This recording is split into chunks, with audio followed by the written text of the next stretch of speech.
नमस्कार दोस्तों, स्वागत है आपका हमारे चैनल पे। दोस्तों आज है 24 जून और आज दोस्तों हम लोग 24 जून के करंट अफेयर्स पर चर्चा करेंगे दोस्तों।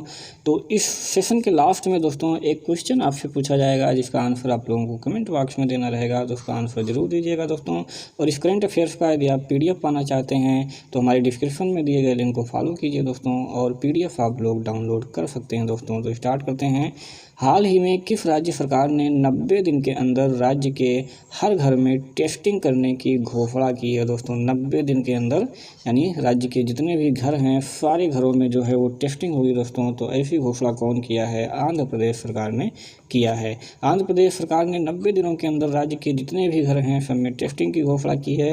कोरोना वायरस टेस्टिंग के मामले में आंध्र प्रदेश पूरे देश में पहले स्थान पर है, ये आपको जो है नोट करना है, बहुत इंपॉर्टेंट पॉइंट है। आंध्र प्रदेश के स्वास्थ्य विभाग के जो मुख्य सचिव हैं जवाहर रेड्डी, उनके अनुसार सभी जिलों में कोरोना टेस्ट लैब स्थापित किए गए हैं और राज्य भर में अब तक कुल मिलाकर के 6.76 लाख से अधिक टेस्ट करने और प्रति 10 लाख लोगों में औसतन 12,675 लोगों का कोरोना टेस्ट किया जा चुका है।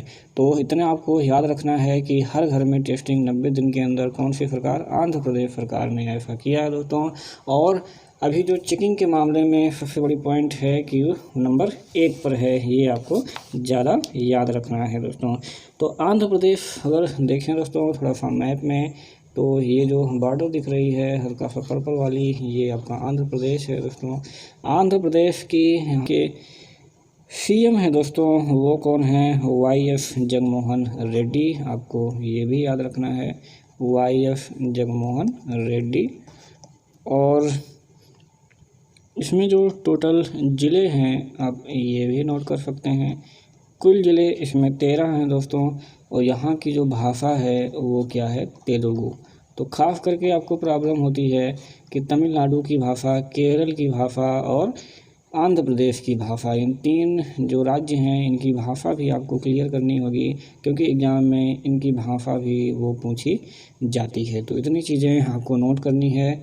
नेक्स्ट क्वेश्चन देखेंगे। महानदी कोलफील्ड लिमिटेड MCL ने हाल ही में किस राज्य में 60,000 करोड़ रुपए की निवेश करने की योजना तैयार की है? तो उड़ीसा राज्य में निवेश करेगी। कोल इंडिया लिमिटेड की 8 सहायक कंपनियों में से एक है महानदी कोलफील्ड लिमिटेड MCL। उन्होंने सूचित किया है कि कंपनी ने उड़ीसा के लिए 60,000 करोड़ रुपए के निवेश की योजना तैयार की है। वर्तमान में लगभग 30 कोयला खदानें उड़ीसा में MCL द्वारा संचालित हैं और अगले वर्षों में कंपनी ने कोयला उत्पादन को प्रति वर्ष 300 मिलियन टन तक बढ़ाने का लक्ष्य भी रखा है। तो है ये उड़ीसा, यहाँ मैप पे देखते हैं दोस्तों, ये है आपकी उड़ीसा। ये जो आपको दिख रही है ये महानदी दिख रही है दोस्तों। उड़ीसा की जो राजधानी है, कैपिटल, वो है भुवनेश्वर। आपको ये भी ध्यान रखना है। यहाँ के जो गवर्नर हैं दोस्तों वो कौन है? गणेशी लाल। और जो CM है दोस्तों वो कौन है? नवीन पटनायक। तो इतनी चीज़ें आपको याद रखनी है। ये जो दिख रहा है दोस्तों, ये आप लोगों को कई बार मैं बता चुका हूँ कि चिल्का झील है भारत की सबसे बड़ी लैगून झील। तो आपको ये याद रखनी है। नेक्स्ट क्वेश्चन देखेंगे दोस्तों। विजय खंडूजा को किस देश में भारत का अगला राजदूत नियुक्त किया गया है? विजय खंडूजा, तो उनको जिम्बाब्वे का नया राजदूत नियुक्त किया गया है। विजय खंडूजा जो होंगे वो जिम्बाब्वे में भारत के अगले राजदूत होंगे। वे वर्तमान में विदेश मंत्रालय मियां में निदेशक के रूप में कार्यरत थे। विजय खंडूजा की नियुक्ति R मस्कुई की जगह की गई है, जो रोमानिया में भारत के अगले राजदूत होंगे। कहाँ पे किया गया है? तो जिम्बाब्वे में किया गया है। ये आपका अफ्रीका कंटिनेंट है। अफ्रीका कंटिनेंट में ये जो दिख रहा है ये जिम्बाब्वे है। नेक्स्ट क्वेश्चन देखेंगे दोस्तों। पद्मश्री पुरस्कार से सम्मानित विद्याबेन शाह का हाल ही में निधन हो गया। वो किस क्षेत्र से जुड़ी थी? विद्याबेन शाह वो सामाजिक कार्यकर्ता थीं। तो आपके एग्जाम में क्वेश्चन ऐसे पूछा जाता है कि विद्याबेन किससे संबंधित थीं। ऐसे ही आपको 4 ऑप्शन मिलेगा, उसमें से कोई एक सही होगा। तो किससे संबंधित थीं? सामाजिक कार्यकर्ता थीं दोस्तों। पद्मश्री पुरस्कार से सम्मानित सामाजिक कार्यकर्ता विद्याबेन शाह का हाल ही में निधन हो गया। उन्होंने 1970 के दशक में शहर के निवासियों के बीच सांस्कृतिक आदान प्रदान की सुविधा के लिए महात्मा गांधी संस्कृति केंद्र की स्थापना की थी। तो ये भी एक क्वेश्चन कि महात्मा गांधी संस्कृति केंद्र की स्थापना किसने की थी? तो विद्याबेन शाह ने की थी। इन्होंने बाल कल्याण क्षेत्र में उत्कृष्ट सेवाओं के लिए राष्ट्रीय पुरस्कार से सम्मानित किया गया। इसके बाद 1992 में पद्मश्री से भी सम्मानित किया गया। उन्होंने भारतीय बाल कल्याण परिषद ICCW के अध्यक्ष के रूप में भी कार्य किया है दोस्तों। तो अगर एग्जाम में आता है आपका विद्याबेन किससे संबंधित हैं जिनका हाल ही में निधन हो गया, तो एक सामाजिक कार्यकर्ता थीं। नेक्स्ट क्वेश्चन देखेंगे, हाल ही में किस फुटबॉल संघ ने 2023 महिला वर्ल्ड कप की मेज़बानी की दावेदारी से हटने की घोषणा की है? तो वो किसने की है? जापान ने की है। तो जापान ने मेज़बानी की दावेदारी से हटने की घोषणा कर दी है। तो अब इसके बाद क्या होगा दोस्तों कि जापान फुटबॉल जो संघ है JFA, उन्होंने सोमवार को 2023 का जो महिला वर्ल्ड कप होगा उसकी मेज़बानी की दावेदारी से हटने की घोषणा कर दी है। अब जब जापान हट जाएगा तो अब ऑस्ट्रेलिया और न्यूजीलैंड की संयुक्त दावेदारी का रास्ता साफ हो गया है। महिला वर्ल्ड कप का जो पिछला टूर्नामेंट 2019 में कहाँ खेला गया था? फ्रांस में खेला गया था। ऑस्ट्रेलिया और न्यूजीलैंड की संयुक्त दावेदारी को इस महीने की शुरुआत में फीफा से सर्वश्रेष्ठ आकलन अंक मिले थे। जापान की दावेदारी दूसरी जबकि कोलंबिया की दावेदारी तीसरी नंबर पर आंकी गई थी। तो अब जापान हट जाएगा तो अब जो है ये फिक्स हो गया है कि ऑस्ट्रेलिया और न्यूजीलैंड संयुक्त रूप से इसको अगला कराएंगे 2023 में दोस्तों। चलिए जापान यहाँ से देख लेते हैं। जापान अब मैप में देखिए ये पूरा यहाँ से यहाँ तक पूरा फैला हुआ है ऐसे। जापान की जो कैपिटल है दोस्तों यहाँ पर दिख रहा होगा क्या है? टोक्यो। तो इतनी चीज़ें आपको जापान के मैप पे आपको देख लेना है। नेक्स्ट क्वेश्चन, अंतर्राष्ट्रीय योग दिवस अभी जो 21 जून को मनाया गया दोस्तों, उसका विषय क्या था? तो खास करके जो आपके एग्ज़ाम होता है उसमें विषय करके बहुत ज़्यादा पूछे जाते हैं। तो अब की बार जो अंतर्राष्ट्रीय योग दिवस था उसका विषय क्या था? तो yoga for health, yoga at home. क्योंकि इस समय लॉकडाउन चल रहा है कोरोना, तो जाहिर सी बात है उनका एक टाइटल होगा योगा एट होम, कि अपने घर पर ही रह करके आप योगा कीजिए। तो yoga for health, yoga at home, तो बहुत आसानी से आप इसको लर्न कर सकते हैं। अंतर्राष्ट्रीय योग दिवस 2020 का विषय yoga for health, yoga at home है। 21 जून 2015 से प्रतिवर्ष मनाया जाता है। जबकि दैनिक जीवन में योग के महत्व और इसके लाभों को चिन्हित करने के लिए 2014 में संयुक्त राष्ट्र ने संकल्प 69/131 द्वारा अंतर्राष्ट्रीय योग दिवस के रूप में घोषित किया था।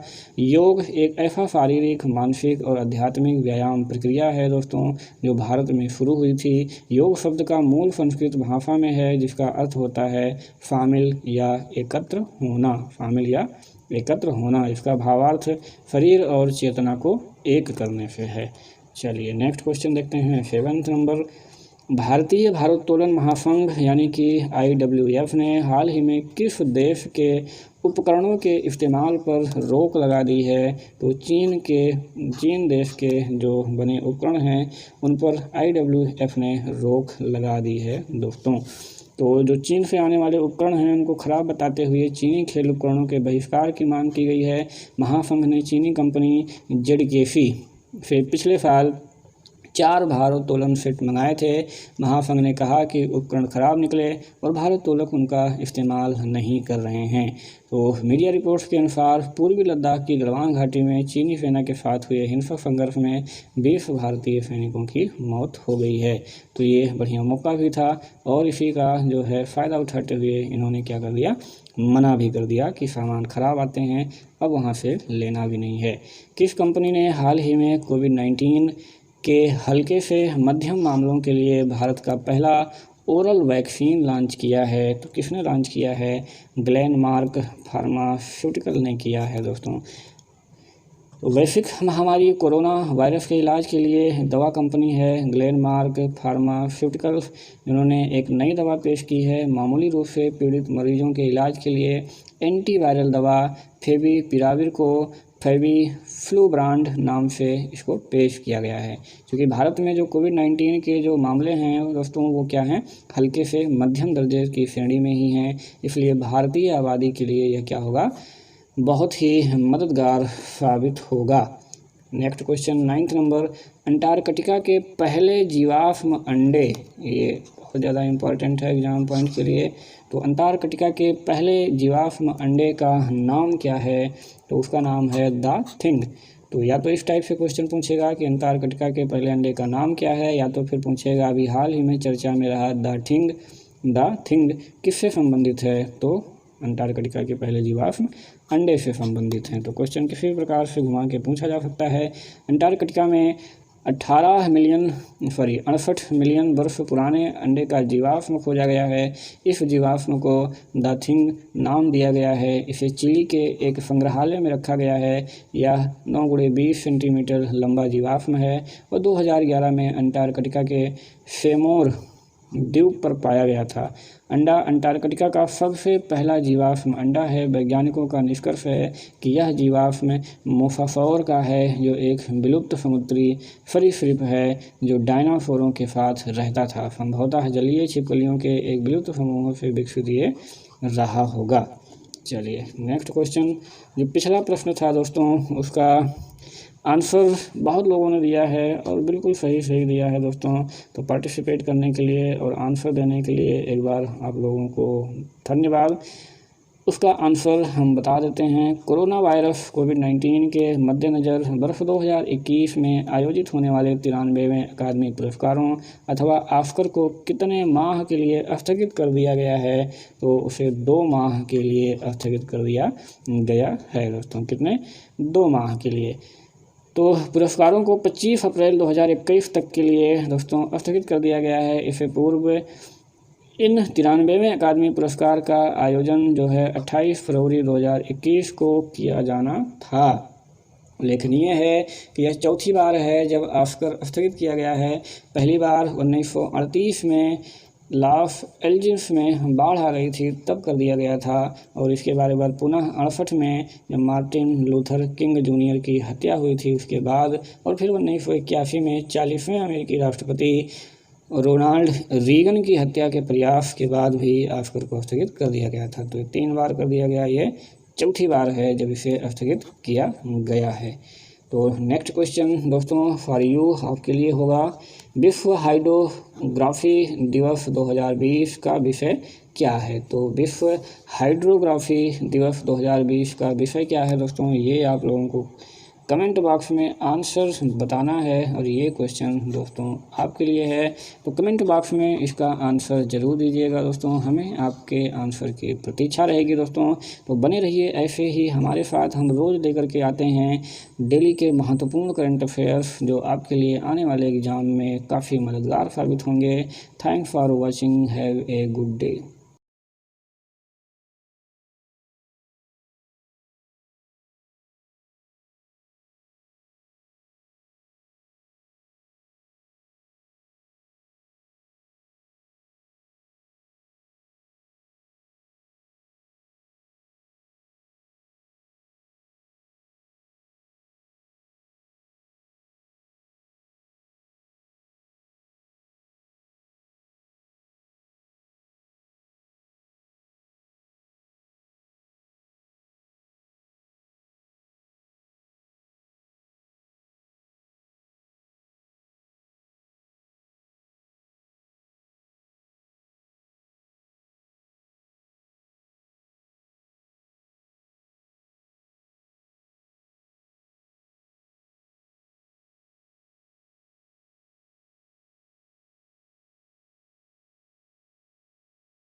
नेक्स्ट क्वेश्चन देखेंगे दोस्तों, भारत और किस देश की सरकार ने भारत में कोरोना संकट से निपटने और कमजोर वर्गों की सहायता के लिए स्वास्थ्य सेवाओं को बढ़ाने हेतु 200 लाख यूरो का करार किया है दोस्तों? तो वो किसके साथ किया गया है? फ्रांस के साथ ऐसा किया गया है दोस्तों। भारत और फ्रांस की सरकार ने भारत में कोरोना संकट से निपटने और कमजोर वर्ग के लोगों की सहायता और स्वास्थ्य सेवाओं को बढ़ाने हेतु 200 लाख यूरो का करार किया गया है। फ्रांस इस ऋण के माध्यम से भारत के साथ कोविड-19 संकट के मद्देनजर देश और केंद्र सरकार की क्षमताओं को बढ़ाने और देश के सबसे कमजोर लोगों की सहायता करने का काम करेगा। इसके लिए विश्व बैंक द्वारा भारतीय अधिकारियों के सहयोग से कार्य योजना बनाई गई है, जिसका लक्ष्य क्या है दोस्तों? भारत सरकार के मौजूदा सामाजिक सुरक्षा उपायों को अनुकूल बनाना। चलिए दोस्तों, मैप में देखते हैं। ये है फ्रांस, ये आपको मैप में दिख रहा होगा, ये फ्रांस है दोस्तों। इसके उधर जर्मनी है, ऑस्ट्रिया है, इटली है, स्पेन है, आयरलैंड है। फ्रांस की जो कैपिटल है दोस्तों वो क्या है? पेरिस है। फ्रांस की कैपिटल पेरिस है। पीएम जो है दोस्तों वो चार्ल्स फिलिपी हैं, चार्ल्स फिलिपी। और जो प्रेसिडेंट हैं दोस्तों वो कौन है? Emmanuel Macron, Emmanuel Macron. तो इतनी चीज़ें जो है इसमें आपको और नोट कर लेना है। नेक्स्ट क्वेश्चन देखेंगे, विश्व शरणार्थी दिवस निम्न में से किस दिन मनाया जाता है दोस्तों? तो विश्व शरणार्थी दिवस 20 जून को मनाया जाता है। विश्व शरणार्थी दिवस प्रत्येक वर्ष 20 जून को मनाया जाता है। यह दिवस दुनिया भर में शरणार्थियों की स्थिति के बारे में जागरूकता बढ़ाने के लिए समर्पित है। इस दिन का उद्देश्य होता है दोस्तों कि शरणार्थियों की दुर्दशा पर ध्यान आकर्षित करना। और इस दिन संयुक्त राष्ट्र शरणार्थी एजेंसी UNRWA को शरणार्थियों के लिए संयुक्त राष्ट्र उच्च आयुक्त के रूप में भी जाना जाता है, जो कि विभिन्न कार्यक्रमों की मेजबानी करता है और अपने अभियान के लिए विषय की भी घोषणा करता है दोस्तों। तो कब मनाया जाता है? तो 20 जून को मनाया जाता है। नेक्स्ट क्वेश्चन, किस राज्य के सहारनपुर में 50 लाख साल पुराना स्टेगोडॉन प्रजाति के हाथी का जीवाश्म मिला है? तो ये बहुत ही इंपॉर्टेंट क्वेश्चन है दोस्तों। आपसे पूछा जा सकता है कि 50 लाख साल पुराना एक हाथी का जीवाश्म मिला है, वह किस प्रजाति का है? तो आपको बताना है कि स्टेगोडॉन प्रजाति का है। तो किस राज्य में मिला है दोस्तों? उत्तर प्रदेश राज्य के सहारनपुर जिले में। उत्तर प्रदेश राज्य के सहारनपुर जिले में दोस्तों 50 लाख साल पुराना स्टेगोडॉन प्रजाति के हाथी का जीवाश्म मिला है। इस प्रजाति के हाथी दोस्तों अब विलुप्त हो चुके हैं। शिवालिक वन प्रभाग के सहारनपुर वन क्षेत्र में सर्वेक्षण के दौरान यह सफलता मिली है। जीवाश्म के अध्ययन के बाद Wadia institute of Himalayan geology Dehradun, ये भी आपको याद रखना है, Wadia institute of Himalayan geology कहाँ है दोस्तों? देहरादून में है। वैज्ञानिकों ने दावा किया है कि यह जीवाश्म 50 लाख वर्ष से अधिक पुराना है तथा स्टेगोडॉन प्रजाति के हाथी का भी है। नेक्स्ट क्वेश्चन, हाल ही में दक्षिण एशिया में आर्थिक कूटनीतिक संबंधों के चलते चीन द्वारा किस देश से चीन में निर्यात होने वाले सामान पर 97% टैरिफ छूट देने की घोषणा की गई है? तो बंगाल के साथ दोस्तों, बंगाल के साथ अब जो भी व्यापार होंगे दोस्तों, तो चीन में निर्यात जो होंगे सामान उन पर 97% की टैरिफ छूट प्रदान करेगा चीन। तो बांग्लादेश के जो विदेश मंत्रालय है उससे ये जानकारी आई है कि मत्स्य और चमड़े के उत्पादों को कवर करने वाली 97% वस्तुओं को चीनी टैरिफ से दोस्तों क्या दी जाएगी? छूट दी जाएगी। चीन का यह कदम ढाका बीजिंग संबंधों के लिए महत्वपूर्ण साबित हो सकता है। बांग्लादेश पहले ही एशिया प्रशांत व्यापार समझौते एशिया पैसिफिक ट्रेड एग्रीमेंट के तहत 3095 वस्तुओं के लिए टैरिफ छूट प्राप्त करता है दोस्तों। और जो चीन द्वारा हाल ही में नवीनतम घोषणा की गई है, इसके बाद अब कुल 8256 सामानों को चीनी टैरिफ से छूट दी जाएगी दोस्तों। तो ये है बांग्लादेश जो कि बीच में ही है। आप देखते होंगे कि जो बांग्लादेश की सीमा है दोस्तों, वो जितने भी भारत के पड़ोसी देश हैं उनमें सबसे अधिक है। बांग्लादेश 4096 किलोमीटर टोटल सीमा बनाती है दोस्तों, आप देख रहे होंगे। और इससे सटे जो भी भारतीय राज्य हैं, अगर उनको आपको याद करना है दोस्तों, तो हमारी वीडियो के प्लेलिस्ट में जाइए, वहाँ पर आपको जियोग्राफी ट्रिक के नाम से एक प्लेलिस्ट मिल जाएगा। उसमें बहुत सारे ट्रिक दिए गए हैं जिसको आप देख करके सारी चीज़ें याद कर सकते हैं दोस्तों। तो आइए नेक्स्ट क्वेश्चन देखते हैं। जो कि पिछला प्रश्न था, आपको दिया गया था दोस्तों कि किस लेखक ने क्लारा एंड द सन उपन्यास की घोषणा की है दोस्तों, तो वो किसने की है, काजुओ इशिगुरो ने। काजुओ इशिगुरो दोस्तों नोबेल पुरस्कार विजेता हैं, जो उन्हें साहित्य के लिए नोबेल का पुरस्कार दिया गया था। काजुओ इशिगुरो द्वारा उपन्यास क्लारा एंड द सन की घोषणा की गई। इस पुस्तक को मार्च 2021 में प्रकाशित किया जाएगा। क्लारा एंड द सन साहित्य में नोबेल पुरस्कार से सम्मानित किए जाने के बाद इशिगुरो का पहला उपन्यास होगा। 2 मार्च 2021 को प्रकाशित होने वाली पुस्तक के प्रकाशक यूके में फेबर एंड फेबर, कनाडा में नाफ और यूएसए में अल्फ्रेड ए नाफ है। यह उपन्यास किस पर आधारित होगा दोस्तों, तो मानव हृदय के विश्व के इर्द गिर्द घूमता है यह उपन्यास, जो वर्तमान से लेकर दूसरी जगह से तत्काल जो है बात करता है और कनेक्ट करता है। तो ये क्या है दोस्तों, काजुओ इशिगुरो, ठीक है, जिन्हें अभी हाल ही में साहित्य का नोबेल पुरस्कार मिला है। नेक्स्ट क्वेश्चन दोस्तों जो आपके लिए है, कोरोना वायरस कोविड-19 के मद्देनज़र वर्ष 2021 में आयोजित होने वाले 93वें अकादमी पुरस्कारों या फिर ऑस्कर अवार्ड्स को कितने माह के लिए स्थगित कर दिया गया है दोस्तों, तो वो इसका आंसर आपको देना रहेगा दोस्तों। इसका आंसर आप लोग कमेंट बॉक्स में ज़रूर दीजिएगा दोस्तों। काफ़ी लोग जो है हमारे जो मित्र हैं, हमारे भाई बंधु हैं, वो कमेंट में आंसर जो है देते हैं दोस्तों। ये देख करके काफ़ी खुशी होती है कि पार्टिसिपेशन जो है वो बना हुआ है दोस्तों। तो ज़्यादा से ज़्यादा आप लोग पार्टिसिपेट कीजिए और उत्साह वर्धन करते रहिए दोस्तों। ऐसे ही हम आपके लिए अच्छे से अच्छे करंट अफेयर जो भी डेली के होंगे वो लाते रहेंगे, ताकि आने वाले एग्ज़ाम में आपका ज़्यादा से ज़्यादा फ़ायदा हो दोस्तों। तो thanks for watching, have a